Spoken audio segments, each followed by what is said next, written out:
Internacional. Lula usou o discurso que fez na cúpula da CELAC para pedir o fim imediato das ações do exército israelense contra os palestinos em Gaza e condenou a indiferença das entidades de governança internacional com relação ao conflito. Vamos acompanhar.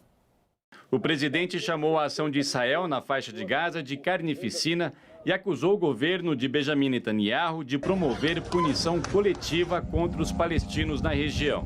A tragédia humanitária em Gaza requer de todos nós a capacidade de dizer um basta para a punição coletiva que o governo de Israel impõe ao povo palestino. As pessoas estão morrendo na fila para obter comida. A indiferença da comunidade internacional é chocante. A declaração foi dada durante a cúpula da Comunidade de Estados Latino-Americanos e Caribenhos, um dia depois do Hamas acusar o exército de Israel de matar civis em Gaza, que se aglomeravam em torno de caminhões de ajuda humanitária. Lula propôs ainda que a CELAC aprove uma moção pelo fim imediato dos ataques de Israel à região e destacou a presença do secretário-geral da ONU, Antônio Guterres, cobrando que ele acione o Conselho de Segurança da entidade em busca de providências para o conflito. Quero pedir aos 5 membros permanentes do Conselho de Segurança da ONU que deixem de lado suas diferenças e ponham fim a essa matança. É preciso parar a carnificina em nome da sobrevivência da humanidade, que precisa de muito humanismo. Horas antes das falas do presidente, o Itamaraty emitiu uma nota afirmando que a ação israelense não tem qualquer limite ético ou legal e chamou as declarações da gestão Netanyahu sobre o conflito de cínicas. Em encontro paralelo à cúpula da CELAC, Lula se reuniu com Nicolás Maduro e ouviu do líder venezuelano a promessa de que haverá eleição presidencial em seu país no segundo semestre deste ano. Segundo apurou a CNN, Maduro disse ter chegado a um acordo com partidos de oposição e que o pleito terá observadores e auditorias internacionais independentes. Vamos lá, professor Alberto Pfeiffer, agora sim a sua credencial específica e correta, coordenador do DSI, o Grupo de Análise de Estratégia Internacional da USP. Professor, o Lula hoje voltou a criticar Israel, mobilizando ali países da CELAC a fazer algo. Eu queria a sua percepção sobre essas movimentações do presidente brasileiro sobre o conflito em Gaza. Bom, mera retórica, né? Absolutamente inócuo do ponto de vista de qualquer efeito sobre o conflito em Gaza, sobre as ações de Israel, das forças de defesa de Israel, que buscam neutralizar o Hamas e os demais agrupamentos que perpetraram aquele ataque brutal que vitimou mais de 1.200 habitantes de Israel e mantém reféns, né? A questão dos reféns é crucial. Se o Hamas liberasse os reféns, certamente se distensionaria boa quantidade desse conflito. O Brasil é distante fisicamente, é distante politicamente, é distante até economicamente desse conflito, tem pouco a agregar, e a fala de Lula é uma fala meramente retórica que joga para a sua plateia, nesse caso parte do eleitorado doméstico e nesse caso parte dos governos que se reuniram nesta cúpula da CELAC, que é uma rede de governos latino-americanos e caribenhos que nada mais faz do que discutir temas comuns, tentar acertar algumas posições combinadas, como nesse caso a condenação às ações de Israel, mas sem nenhum efeito prático na vida dos cidadãos dos países membros. Ô Lorival, basicamente o professor coloca que o Lula faz política interna utilizando a política externa por aí? Bem, sim, acho que isso acontece mesmo e acontece com outros governantes também, né? Não só com o do Brasil neste momento. Eu acho que as declarações que a gente mostrou do presidente Lula, elas são pertinentes no caso do que está acontecendo na faixa de Gaza. Acho que, de fato, é um ataque desproporcional, indiscriminado e que precisaria de uma ação mais contundente da comunidade internacional, a começar pelos Estados Unidos. O que eu acho que acaba retirando, além do que o Alberto, né, indicou, o fato de que o Brasil não tem uma relevância, né, nesse quadro do Oriente Médio, eu acho que também uma outra coisa que enfraquece as posições do presidente Lula são duas coisas. Uma, aquele exagero que ele cometeu ao dizer que Israel estava fazendo em Gaza o que Adolf Hitler fez com os judeus, né? E a segunda é que ele precisaria distribuir melhor a energia das críticas dele pelos outros contextos, né? Pelas outras atrocidades cometidas ao redor do mundo. Hoje, o Tribunal Penal Internacional rejeitou uma apelação do regime de Nicolás Maduro que tentava paralisar o julgamento do regime pelo assassinato de 125 manifestantes nas eleições de 2017 para a Assembleia Constituinte na Venezuela.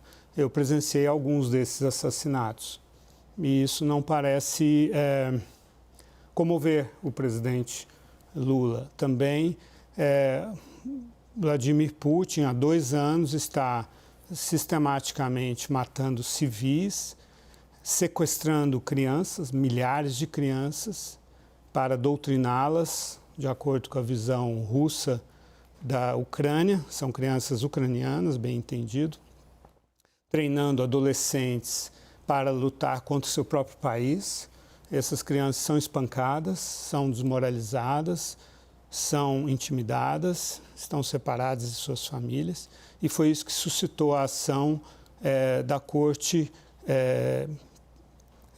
Penal Internacional de Haia, né, contra a qual o presidente Lula se insurgiu, né? O presidente Lula acha que o Vladimir Putin não deveria ser objeto de um mandado de prisão por essas ações contra as crianças ucranianas. Então, essa indignação seletiva do presidente Lula retira uma legitimidade das posições dele, e o Brasil, por não ter um peso geopolítico, geoeconômico e militar para interceder em conflitos distantes, lhe restaria uma coerência que o presidente Lula também não tem.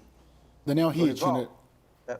Pode ir, professor. Me permite um adendo à fala correta do Lorival, que pontuou outros aspectos, outros conflitos, outros temas que poderiam ser suscitados por Lula, se houvesse uma coesão, se houvesse uma coerência dentro da fala, como se essa fosse uma postura de política externa, não meramente uma reação a fatos que se acumulam ao longo de tal ou qual conflito, no caso Hamas, Israel, no caso faixa de Gaza. Vamos olhar aqui para a região, CELAC, Lorival falou da Venezuela, Nicarágua, Daniel Ortega. Nesta semana saiu um informe da Comissão de Observadores da ONU sobre Direitos Humanos denunciando as atrocidades cometidas pelo regime sandinista, perseguição a jornalistas, perseguição a cidadãos, vedação do direito ao passaporte, perseguição policial, judiciária. Então, esse tipo de instabilidade quanto à normalidade democrática, normalidade dos direitos humanos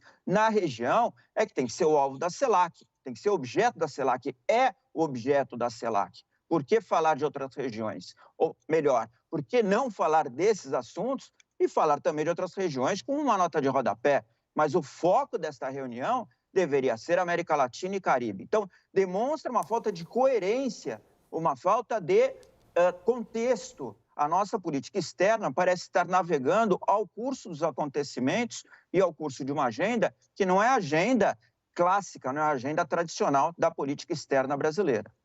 Daniel Rittner, aqui, tanto o professor quanto o Lorival, aqui algumas, a gente pode resumir, é retórica do presidente, é seletivo, porque ignora outras atrocidades de outros países contra outros países, e é inócuo, porque não vai fazer efeito prático algum. Nas suas conversas, tanto o Palácio do Planalto quanto o Itamaraty, por que estamos há quase 2 semanas, praticamente, nessa toada, diariamente, do presidente Lula? Caio, o que eu tenho ouvido muito no Palácio do Planalto, no Itamaraty, e aí fazendo as minhas próprias ponderações, digerindo, processando um pouco essas informações, é mais ou menos o seguinte: o que Lula tem dito ao seu staff, segundo seus conselheiros para política externa, segundo conselheiros auxiliares políticos, é o seguinte: ele tem demonstrado insatisfação, inconformismo com a lentidão, com a paralisia de países-chave, da ONU em ter algum efeito, em produzir algum efeito concreto no conflito Israel-Hamas, principalmente no viés de Lula, no que ele considera uma reação absolutamente desproporcional de Israel na faixa de Gaza. Muito bem, o Brasil deixou de ter alguns elementos importantes, como chegou a ter no ano passado, em outubro, em sua presidência do Conselho de Segurança da ONU, em que desempenhou um papel bastante conciliador, bastante ativo, mas muito limitado pela essência mesmo do Conselho de Segurança da ONU. O Brasil deixou de ter esse instrumento, tentou usar o G20 na semana passada, na reunião de chanceleres, e verificou que o G20 não é uma instância que pode produzir resultados para a guerra no Oriente Médio e não consegue se fazer ouvir adequadamente. Quem não consegue se fazer ouvir adequadamente com a sua fala, começa talvez a gritar. E o que Lula tem usado por meio dessa retórica mais agressiva, ora falando de genocídio, em seguidas vezes, ora até fazendo uma comparação indevida com o Holocausto, que foi o que Hitler fez com a matança dos judeus nos anos 40, é gritar. Então, quem não se ouve falando, começa a gritar. E tem um componente, obviamente, muito forte, que é o plano doméstico, que é o seguinte: o país, como você disse, altamente polarizado, tem uma direita que se vincula muito à postura de Israel. Uma análise muito corrente no início dessa semana, após os atos de domingo passado na Avenida Paulista, era de que uma das grandes estratégias do bolsonarismo era criar uma espécie de guerra santa no país, apostar muito nessa vertente. E um desses elementos, friccionando mais ainda essa tensão evangélicos e Palácio do Planalto, PT, governo, era manipular, na visão do governo, a guerra na faixa de Gaza, com uso muito intenso das bandeiras de Israel, proximidade com os valores judaico-cristãos manifestados ali pelo governo de Benjamin Netanyahu. Essa é a visão que o Palácio do Planalto quer dar.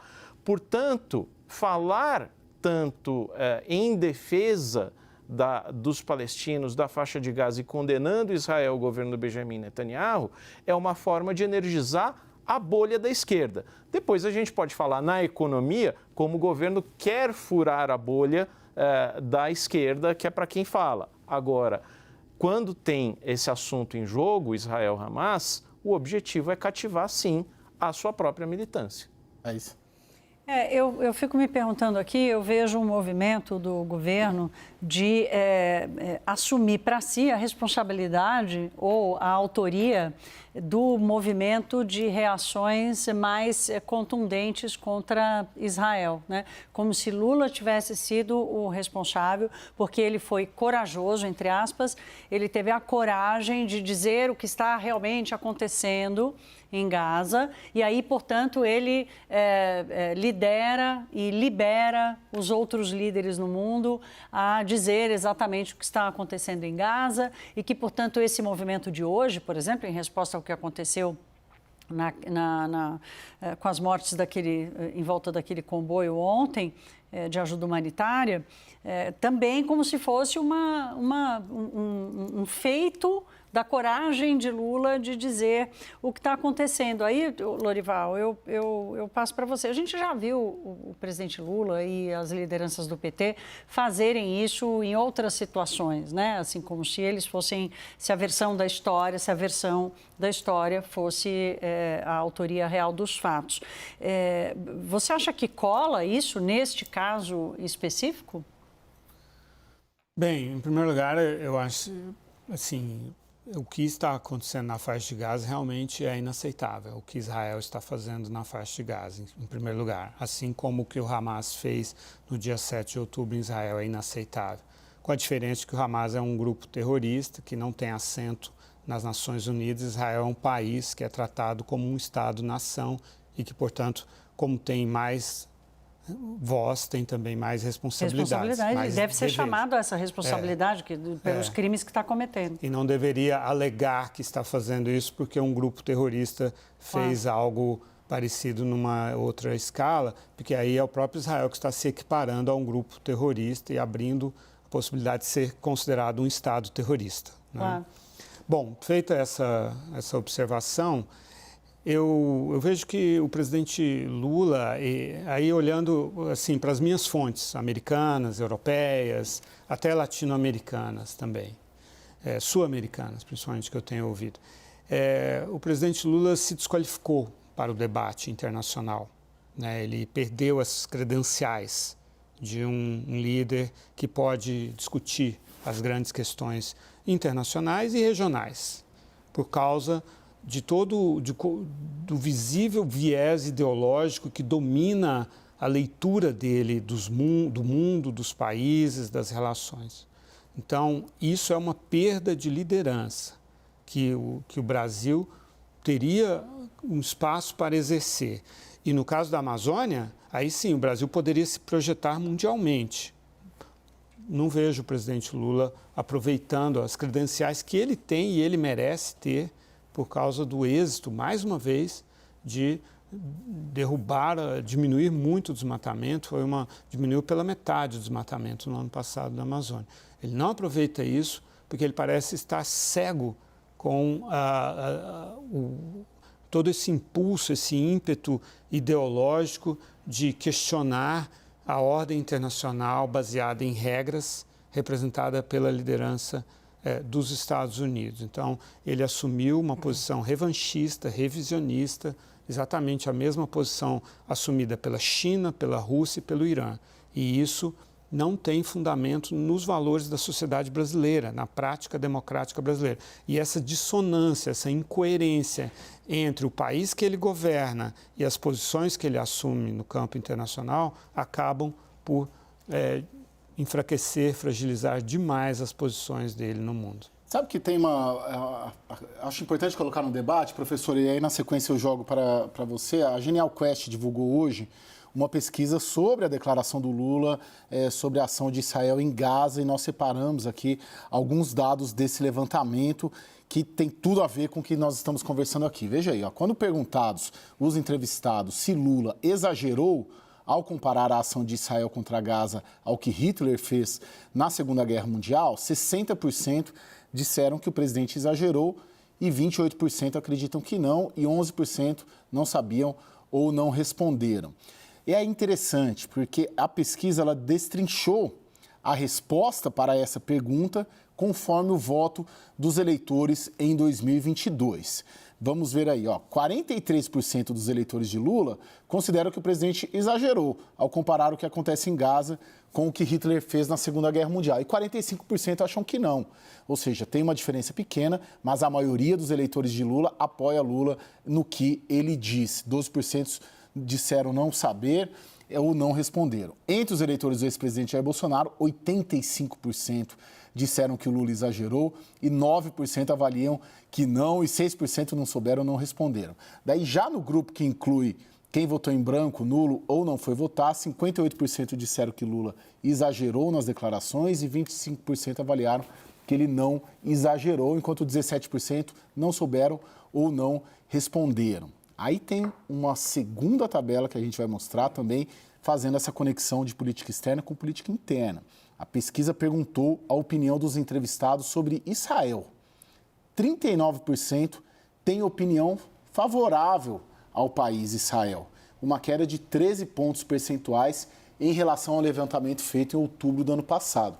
E 41% consideram desfavorável, aumento de 14 pontos em relação à última pesquisa, e 20% não sabem ou não responderam.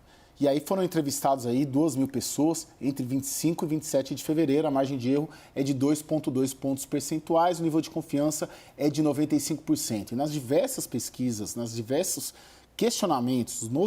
questionamentos relacionados ao conflito em Gaza, esse destrinchamento relacionado à posição, ao voto do entrevistado nas eleições de 2022 acaba justamente refletindo. Ou seja, apoiadores de Lula apoiam as falas dele e condenam Israel, enquanto que apoiadores de Bolsonaro, em sua maioria, apoiam Israel e condenam as falas de Lula. Professor Alberto Pfeiffer, o que esses dados te dizem? A minha impressão, pelo menos, baseado aí na ciência, na pesquisa excelente da Genial Quest, é que estamos sendo conduzidos, ou tendo uma política externa conduzida, sob um olhar da política doméstica. Mas o senhor fica à vontade para divergir de mim se o senhor discordar. Sim, é um dos fatores que orienta a política externa, né? Ela é um dos escaninhos das políticas públicas e, portanto, ela responde ao eleitorado, aos anseios da população, sem problema nenhum. A questão é que nós estamos aqui lidando com a fala, com a postura do chefe de Estado, do chefe de governo, do presidente da República, da autoridade máxima do país, que tem incumbência constitucional de estabelecer e manter relações com os países amigos, de conduzir o país conforme os preceitos constitucionais, o artigo 4º, que é o que estipula os princípios que regem as relações internacionais do Brasil. E, mais que tudo, que tem que prezar não só pela liderança, como bem apontou o Lorival, mas pelo poder relativo do país, no momento em que, sim, o tema principal que deveria chamar a atenção do presidente e da sua equipe internacional é o tema em que o Brasil pode contribuir mais, é o tema das mudanças climáticas, é o tema do meio ambiente, são os temas regionais. Agora, essa reunião da CELAC, estamos nos defrontando com todo o flagelo da criminalidade transnacional, do tráfico de drogas, do tráfico de armas, do tráfico de biodiversidade, do tráfico de pessoas. Esses são os temas de interesse principal da população brasileira. Mesmo o tema Israel-Palestina, que aparece na mídia a todo tempo e, claro, comove as pessoas quando se deparam com mortes, com atitudes de uso da força desmesurado, isso deve ser condenado. Israel não age de uma maneira que deva ser considerada impune ou justificável, age com excessivo rigor, age talvez com alguma sanha de vingança que faz com que os colaterais sejam muito além do razoável, né? Mortos, feridos, fome, haveria maneiras de se lidar com isso. A questão é, por que o Brasil e por que Lula precisam se intrometer tanto nessa temática? É um exagero, é um desperdício de capital político, é uma destruição de capital político. Qualquer pessoa que fizesse essa afirmação associando Holocausto, Hitler com a presença de Israel em Gaza no momento atual, seria basicamente condenada, porque o exagero é muito claro. Mais ainda, um presidente da República. E mais ainda, alguém que está distanciado do conflito e alguém que, repito, deveria usar a oportunidade que o mundo lhe dá para fazer valer as pautas prioritárias da agenda de interesse nacional brasileiro. Não é o que o Lula está fazendo, portanto, nós podemos considerar que a política externa hoje não obedece uma hierarquia conforme o interesse nacional brasileiro, ela está dessintonizada dos anseios da nação. Lorival? A leitura daqueles números em relação aos que apoiam o presidente Lula, se 43% acham que ele exagerou na comparação com o Holocausto e 12% não sabem ou não respondem, então 55% das pessoas que apoiam o Lula não apoiam essa comparação. Então, apenas 45% dos que apoiam o Lula apoiam essa comparação e 55% não apoiam. De maneira que nem sequer no eleitorado dele ele acertou com a mão. O próprio eleitorado dele está dando um recado de que é mais sensato do que o líder nessa questão especificamente. Então, se o desejo dele era reforçar o apoio no eleitorado dele, ele não obteve nem sequer esse objetivo.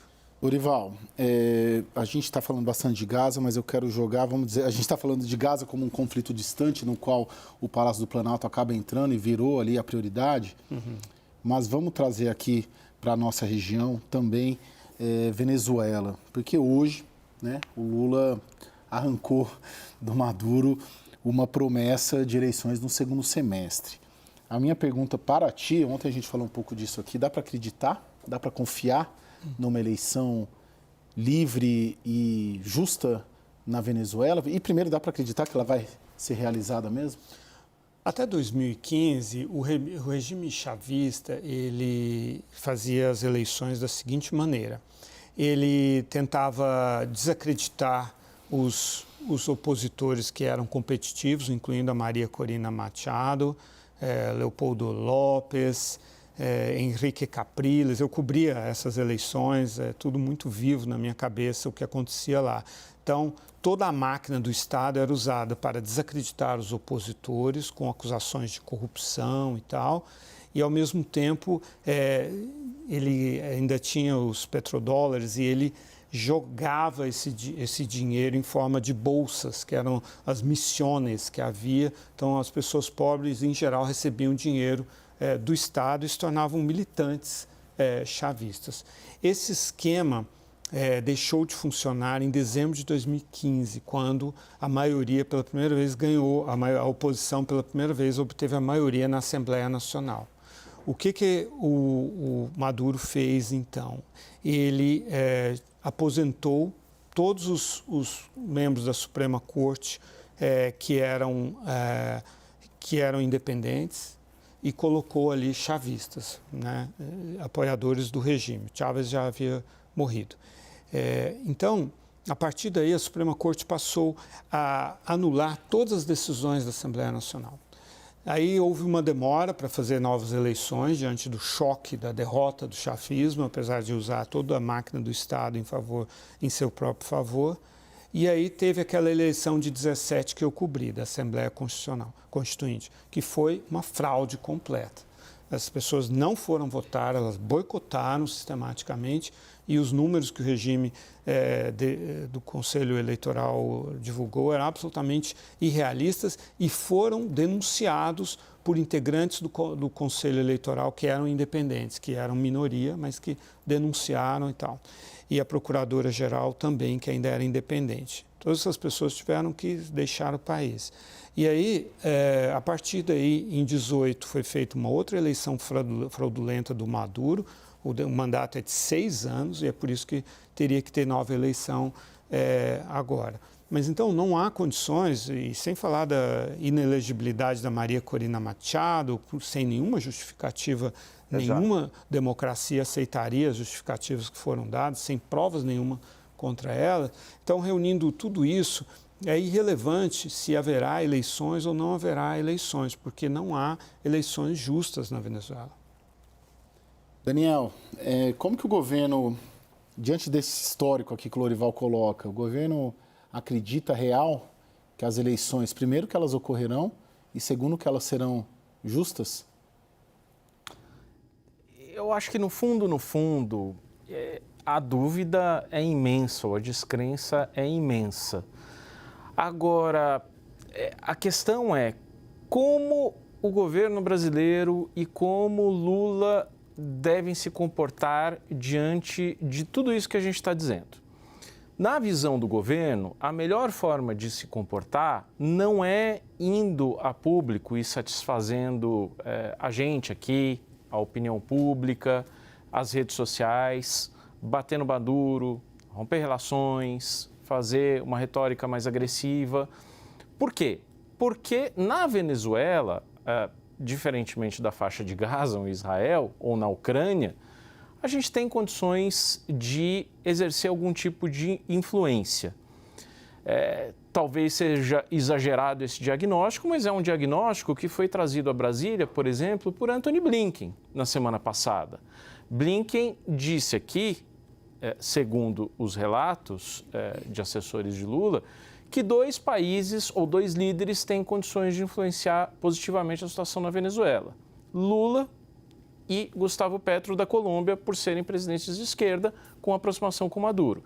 Então, no fundo, o que o governo brasileiro quer manter é um pouco da sua capacidade que acredita ter de manter essa influência sobre o processo eleitoral venezuelano. Professor, eu vou pedir para o senhor encerrar bem brevemente, porque eu preciso chamar um intervalo, mas eu não queria cometer a indelicadeza de não ouvi-lo sobre isso, mas te peço para ser bem breve, por gentileza. Pois não, obrigado. Veja, a eleição vai ser uma eleição mandrake, ela vai acontecer com a vedação à competitividade dos candidatos de oposição. Maria Corina Machado, que foi escolhida no fim do ano passado como a candidata de oposição, vai chancelar o governo Maduro por mais 6 anos. E o papel do Brasil, nesse caso, o papel de Lula, é o de conter os piores cenários. Quer dizer, a influência dele se circunscreve a fazer com que Maduro não escale o contencioso com a Guiana, com que as condições internas não sejam tão drásticas, tão catastróficas, que levem a novas ondas de refugiados que atravessam a pé para Roraima ou atravessam a pé para a Colômbia.